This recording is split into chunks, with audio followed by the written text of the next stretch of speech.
Good to see everybody this morning. If you are a guest of ours this morning, as Gary said, we do truly want you to know that we truly appreciate everyone that's here this morning, especially those that are visiting. It means a lot to us. It truly does to come and worship with us. You not only honor God, but you've honored us this morning, also with your presence here as well. Also, look at your bulletins and those that have birthdays and anniversaries this month. Let's just take the opportunity when we see them. Let them know it's happy anniversary and happy birthday when we run across them. So let's pay attention to that as well. I don't know about y'all, but I'm not a big fan of this time change. I'm about an hour's sleep and 2 cups of coffee behind. So y'all kind of bear with me. But I'm not a real big fan of it. But we're going to make it through today anyway. We're going to strive to get through this as well. Also, this morning, as we continue our sermon series on Jesus' journey to Calvary. Week before last, we looked at the 40 days in the wilderness. And we seen that the 40 days of fasting and the 40 days of praying and then the temptation by Satan, it was complete. And he was ready to start on his journey. And we seen last week as he went on his journey and many things that actually went on in the 3 years of the time span it took him, to get to Calvary. We seen last week the purpose of all of this was to seek and to save the lost. And we looked at Zacchaeus and his story and how it seemed as if Zacchaeus was searching for Jesus, but Jesus was really searching for Zacchaeus. And then we also can think about as well about the lost sheep and the lost coin. How Jesus would leave the 99 to go look for the one that is lost, to go and seek that lost, to save it. And we know that sheep are wayward animals. They're hard-headed, they're stubborn. You give them a little bit, they take a lot. It doesn't take much for them to get in trouble. And we know the coin that the lady lost wasn't really valuable, but it meant a lot to her because it was hers. And also that the coin didn't get lost by its own ability. The coin got lost by neglect. So the point that Jesus wanted to make through that was it didn't matter if you got lost through your own stubbornness or you got lost for someone's neglect. He still will seek the lost to save them. How you got lost is not the option. The option is that he's seeking you to save you. And there are times we know that he touches our heart and we read things and things happen and we know that's Jesus searching. And we need to reach out as well because he wants to seek and save the lost. Now this morning we're going, as we continue on the road to Calvary, we're going to see another purpose, I guess you could say. We're going to see, I guess, the heart of it, the reason he had this purpose. And along this journey, Jesus showed us many things. He showed us who he was by the miracles that he performed. And it'd be way too many to get into, but through all of that, he showed us many things. He showed us actually who he was. And he showed us many lessons. Not only on the Sermon on the Mount, as we looked at the parables many weeks ago, but also the parables that he taught. I think it was 34, if I remember correctly. 34 parables that he taught. And through those parables, he taught us many, many great lessons. He also showed us how superior he was over Satan by the ability to cast out demons. And so he showed us all these things. But most of all of those things are good and to be learned and will be preached. But I think what's most important that we need to focus on is he showed us the love he had for humankind. And you know what, God, it's always been about love for mankind. It always is. In many religions, their quest is to find God. And our religion, God is searching for us. So he showed us his love for mankind. But what made his walk so special? All these things are great, but I think what made his walk so special was the examples that he set. See, Jesus didn't sit on a mountainside somewhere and say, do this, do that. Well, this is what you need to do, because that's what man does. Man will tell you, but he doesn't walk the talk that he does. But Jesus showed us the examples. He took the time to not only tell us, but to show us. And that's because he was so sincere about what he did. His purpose was real, you see. And so he set examples and he showed us. Now last week, as I said, we talked about his purpose was to seek and save the lost. Now this week, he will show us another purpose, or the heart of it, I guess you could say. And it's also what our purpose should be as well. Okay, because actually, like I said, as followers of Christ, his mission is our mission. Okay, so I'm going to set the stage so we can kind of get an understanding here. It's Passover. Jesus and his disciples, they came to eat what would be the last meal, the Lord's Supper, or the Passover meal, whichever way you want to look at it, but for them, it was the last meal. And he taught them a lesson. He set them an example that night that still speaks to us today. And this example is real for us, and it shows us the way, actually. Jesus revealed to us the very heart of his mission, and that's not to be served, but to serve. You know, to be in service to mankind, to be in service to our brothers and sisters. And you know, for us as humans, that's probably one of the hardest things to do, is love the not so loved. It's easy to love those that we love and that love us back. But it's hard to love the not so loved. And through this great example that we're going to look at this morning, he shows us the very heart of actually who he is. Now, he didn't just tell, but he showed them how to be a servant of man. He showed them the heart that he had. He showed them the heart that we should have. He showed us God's will for our earthly life, and that's to give ourselves in service to others. Now, this morning, as we look at this lesson, and as we go through this lesson, I want to challenge you this morning to examine your own self. Because trust me, I will as well with myself. For us to examine ourselves and let God this morning speak to your heart. Okay? Let the Holy Spirit speak to your heart this morning to examine yourself. And the reason for that is to see where you really are. Okay? To see where you really are in your spiritual walk with Christ. And by examining ourselves, we can do that. And not only after we find it, but let God fix it. Okay? We can dissect the problem, but let God fix the problem, what is ever wrong in our lives. But that may be something hard for us to do. But he actually set himself an example. So therefore we should this morning, as we look at this lesson, humble ourselves and seek what is wrong in our lives and ask God to fix it. And be open to that as well. So let's get started in our lesson. Let's look at John chapter 13. John chapter 13. And we're going to look at verses 1 through 17. We're going to look at verses 1 through 17. John 13, 1 through 17 for those following in the Bibles. If not, we should be up on the PowerPoint as well. It was just before the Passover festival. Jesus knew that the hour had come for him to leave this world and go to the Father. Having loved his own who were in the world, he loved them to the end. The evening meal was in progress, and the devil had already prompted Judas, the son of Simon Iscariot, to betray Jesus. Jesus knew that the Father had put all things under his power, and that he had come from God and was returning to God. So he got up from the meal, he took off his outer clothes, and he wrapped a towel around his waist.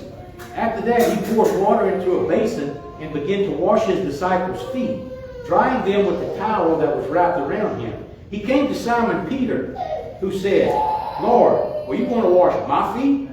Jesus replied, you do not realize now what I am doing, but later you will understand. No, Peter said, you shall never wash my feet. Jesus answered, unless I wash you, you have no part with me.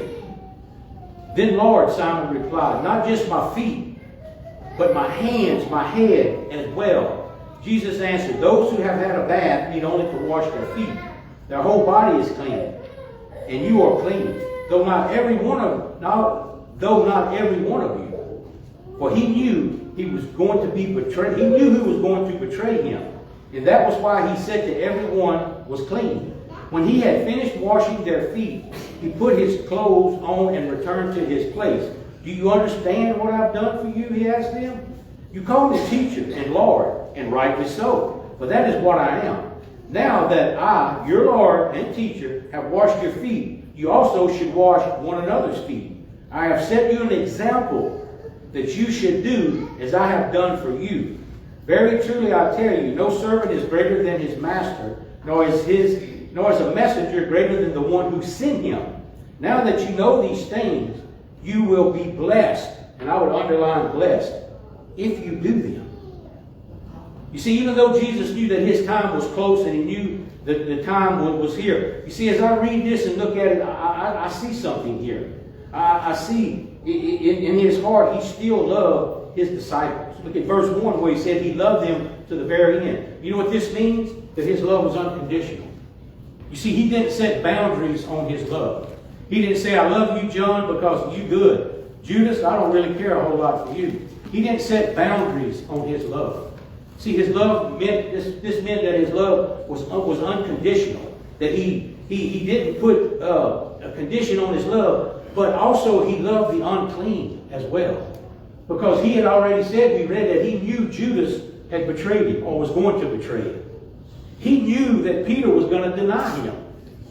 He knew that Thomas would say, well, I'm not really sure if that's him or not. So, but he didn't put a condition on that. He still loved them to the very end, no matter who they were or what they did. See, that's a great encouragement for you and me. And the reason that should be a great encouragement for you and me is Jesus loves us with the same kind of love.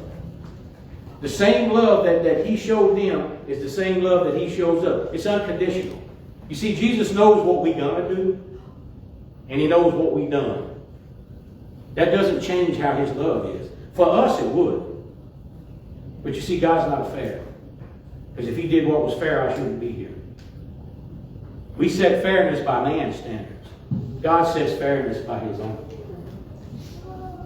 So this morning, we need to realize that God's love that he had for them is the same. And you know what's special about that? That love can never be separated. I want you to look at Romans chapter 8. Romans chapter 8. We'll start at verse 30. I think it's verse 38, 39. I got scared earlier. I thought I sung with my microphone on. But I looked, everybody's still here, so apparently it was off. Or it wasn't cut on. Romans 8, 38 to 39. And now I'm convinced that nothing can ever separate us from God's love. Neither death nor life, neither angels nor demons, neither our fears or today. Think about that, daily fears. What kind of daily fears we've been setting up against lately? What does the world try to just cast fear upon us? And you said, not even fears of the world today, nor our worries about when? Tomorrow. Not even the powers of hell can separate us from God's love. No power in the sky above or in the earth below. Indeed, nothing in all creation can ever be able to separate us from the love of God that is revealed in Christ Jesus our Lord. You see that unconditional, unending love of God. Doesn't set boundaries on love. We see that when he washed the disciples' feet. Look at verse 3. Let's turn back to John 13. It's John 13, and let's look at verse 3. Jesus knew that the Father had put all things under his power, and that he had come from God and was going back to God. Now this verse, as we really look at it and really get deep into it, this verse speaks very loudly. You may discount everything that God has ever done for you. You may write it off as luck. You may even say, I was at the right place at the right time. You might even say, I deserved it. Or you might even say, I earned it. You might even say it was just a freak thing that happened. You can write it off as anything you want, but you can never write off what Jesus done for you. See, that cross stands as a monument. That resurrection stands as victory. You can't change that. You can't change. See, that's the trouble with the truth. It never changes.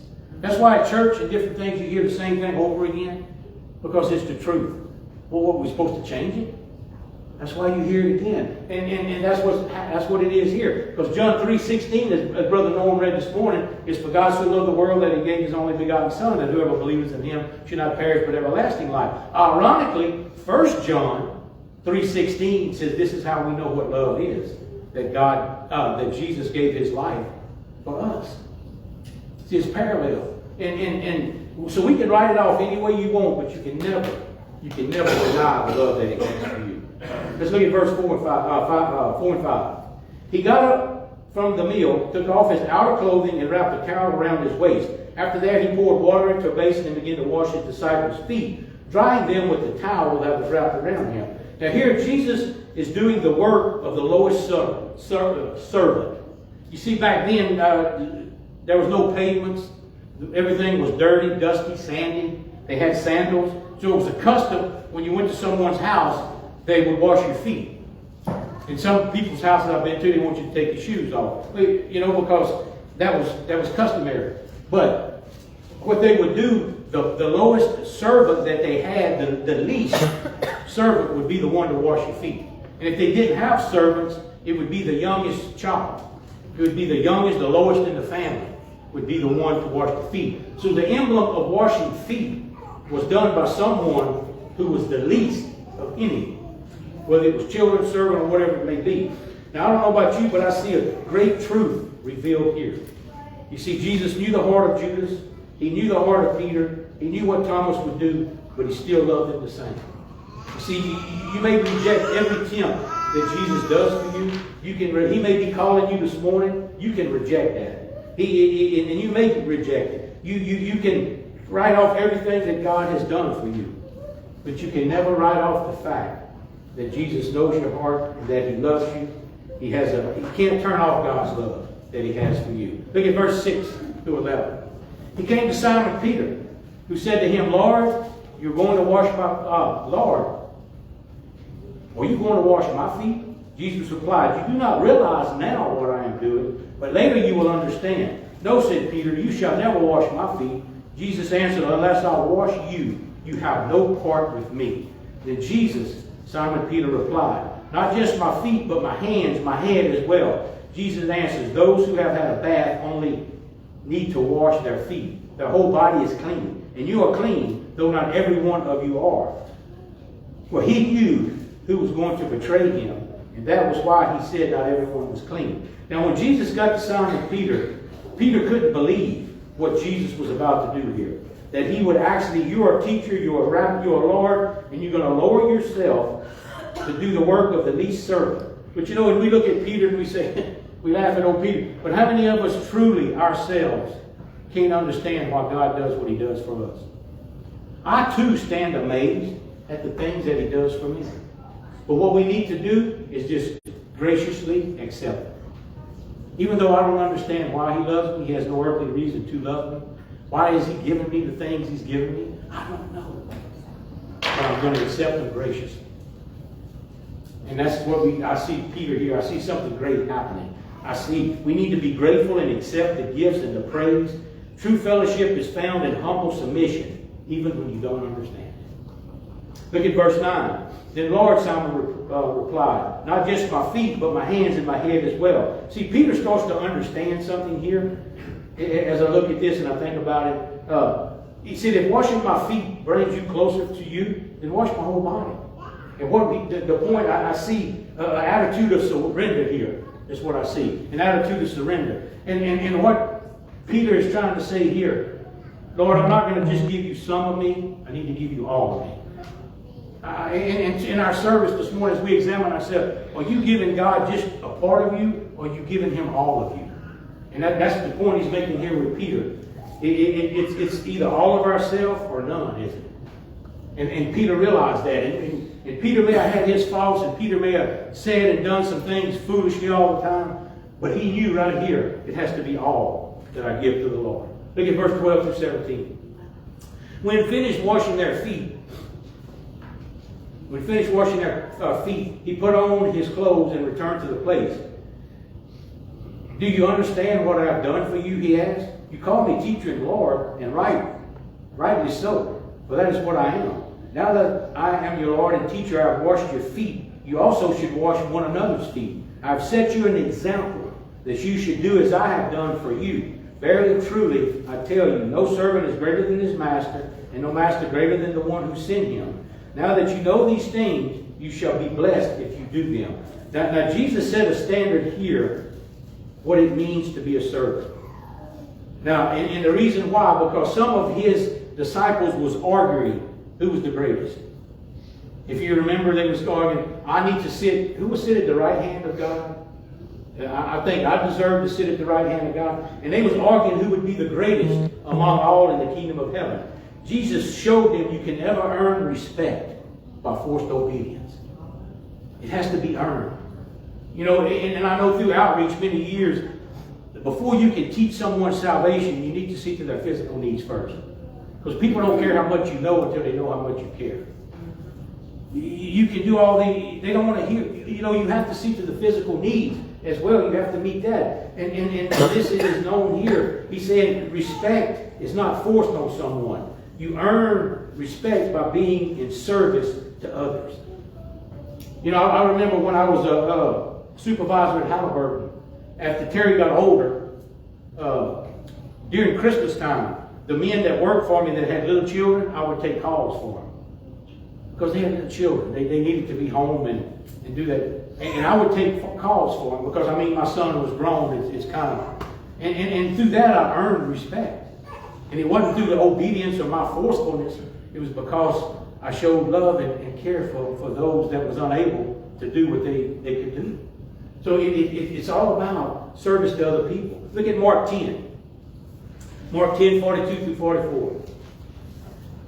Jesus called them together and said, you know that the rulers of this world lord over their people, and officials flaunt their authority over those under them. But among you, it will be different. Whoever wants to be a leader among you must be your servant. And whoever wants to be first among you must be the slave of everyone else. Let's look back at John and let's look at verse 16. Very truly I tell you, no servant is greater than his master, nor is the master greater than the one who sent him. Jesus is saying here that if I'm willing to be a servant, as a follower, you must do the same. Jesus didn't just serve his favorite. It would have been so easy, like I said, to wash John's feet. It would have been easy to wash the other disciples' feet. But to humble himself and wash the feet of someone who wasn't so kind to him. And you know, betrayal is probably one of the hardest things to ever deal with. And you know, he was going through betrayal to be able still to show the love and wash the feet of Jesus. It taught us a lesson to James and John. It also taught us a lesson. Trying to get ahead doesn't come by a forced position. It comes by humbling ourselves and allowing ourselves to be servants to others. Look at verse 17. Now that you know these things, you will be blessed if you do them. Think about that. You will be blessed if you do them. There's a blessing waiting for us people when we care about other people. By Jesus' example of washing the feet to others, you see, as he started on the road, he showed us to seek and save the lost. But why am I seeking and saving the lost? Because I love them.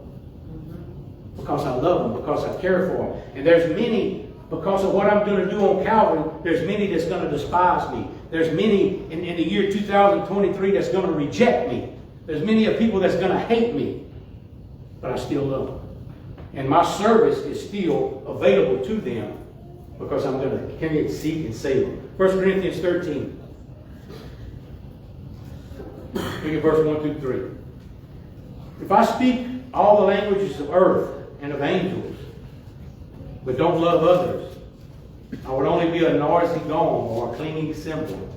If I had the gift of prophecy, and if I understood all God's secret plans and possessed all knowledge, and if I had such faith that I could move mountains, but did not love others, I would be nothing. If I gave everything I had to the poor, and even sacrificed my body, I could boast about it. But if I didn't love others, I would have gained nothing. You know, so many times we try to make things spiritually deep.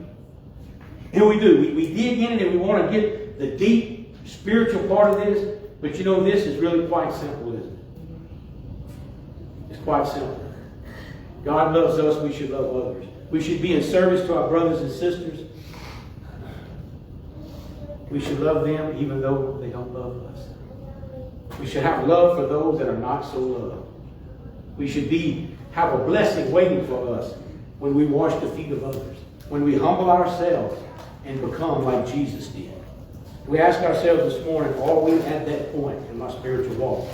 Do I still struggle with this? And many of us do. We struggle with this because we set standards on what love is. And we set standards on who I should love and who I shouldn't love. We set standards on who is good and who is not good. We try to be God. You know, we created in the image of God, but we try to create God in our image. To where He's like how we are, but He's not.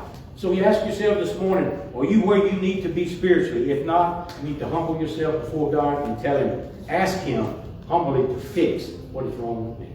So this morning, if you have a need, we'll have a song of invitation, and that'll be the opportunity to come and make your feelings known as we stand and sing.